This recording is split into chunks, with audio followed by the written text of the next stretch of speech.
ओम नमो भगवते वासुदेवाय नमः। 8वां अध्याय। सूत जी कहने लगे कि हे तपोधनो, भगवान विष्णु और श्री कृष्ण जी के वचन सुनकर नारद अत्यंत प्रसन्न हुए, परंतु फिर भी प्रश्न करने लगे। नारद जी कहने लगे, हे प्रभो, रुक्मिणीनाथ जब वैकुंठ को चले गए, फिर गए तो अधिक मास को अपने धाम में बसाया। वहाँ वैकुंठ में बसकर अधिमास अत्यंत आनंद करने लगा और भगवान के साथ क्रीड़ा करने लगा। श्री कृष्ण ने मन में प्रसन्न होकर मलमास को 12 मासों में सबसे श्रेष्ठ कर दिया और सबका प्रिय बना दिया। इस प्रकार भक्तवत्सल भगवान युधिष्ठिर और द्रौपदी को कृपा से देखते हुए अर्जुन से बोले, हे राजसिंह, दुख में डूबे होने के कारण तुमने तपोवन में आए पुरुषोत्तम का आदर नहीं किया और वृंदावन चंद्र का प्रिय मास आपके वन में रहने से अनजाने चला गया। भय से दुखित मन वाले भीष्म द्रोण भी नहीं जान पाए और भय के द्वेष से तुमने नहीं जाना। वेद व्यास जी से प्राप्त विद्या आराधना में लगे रहे भयंकर युद्धशाली अर्जुन इंद्रप्रस्थ गए, पर उसके दुख से दुखित भाग्यवश आप लोगों ने नहीं जाना। अतः अब क्या करना चाहिए? मनुष्य को प्रारब्ध भोग अवश्य भोगना पड़ता है। मनुष्य प्रारब्ध से ही सुख दुख भय और आनंद को प्राप्त होता है। अतः सदा भाग्य पर ही भरोसा रखो। हे महाराज, अब आपके दुख का दूसरा कारण कहता हूँ। इतिहास पूर्वक इस कथा को अच्छी तरह श्रवण करो। कृष्ण कहने लगे, यह द्रौपदी पूर्व जन्म में महाभाग्यशाली ब्राह्मण की पुत्री थी। कुछ काल व्यतीत होने पर 10 वर्ष की हो गई। अपने पिता की यह एक ही पुत्री थी और बड़ी चतुर, गुणवती और सुंदरी होने के कारण यह पिता को अत्यंत प्रिय थी। यह पड़ोसिन सखियों का सुख देखकर पुत्र पौत्र की इच्छा करने लगी और विचारने लगी कि ऐसे मेरे भी अच्छे गुण और भाग्य वाले भर्ता और सुख देने वाले श्रेष्ठ पुत्र किस तरह उत्पन्न हों। परंतु प्रारब्ध ने तो पहले ही नाश कर दिया।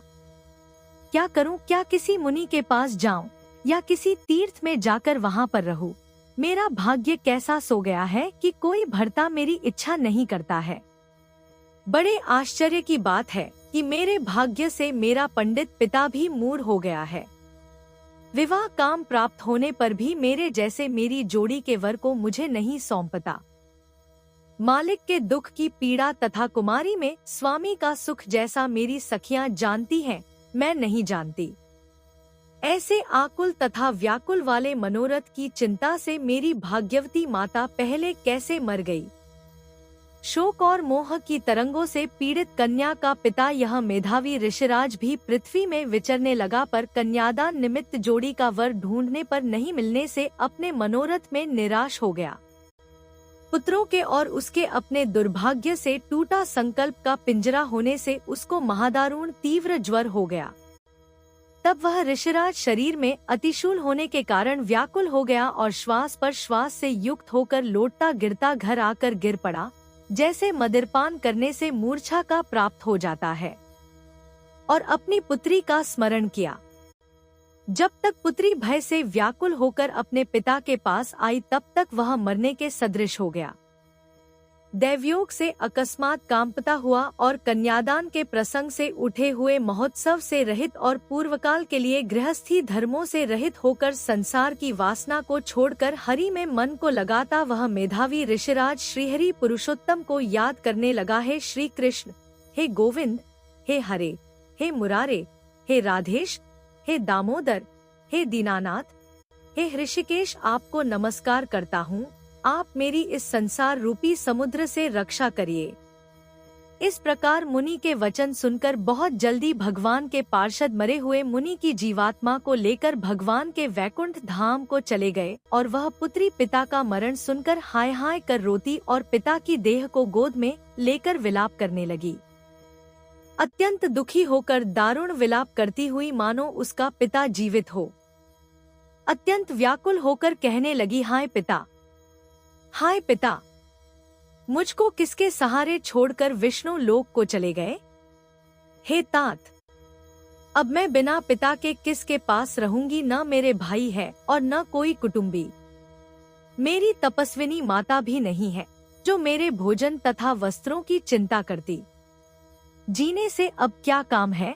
उसे इस प्रकार बारंबार रोते और विलाप करते हुए सुनकर उस वन के रहने वाले ब्राह्मण कहने लगे कि अत्यंत करुणा भरे स्वर में इस तपोवन में कौन रोता है।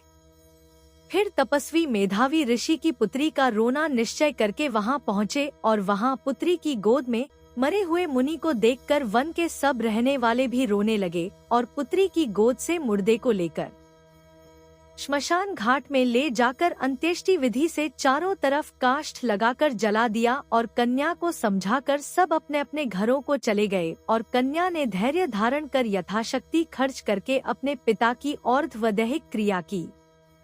इसी प्रकार 8वां अध्याय समाप्त है।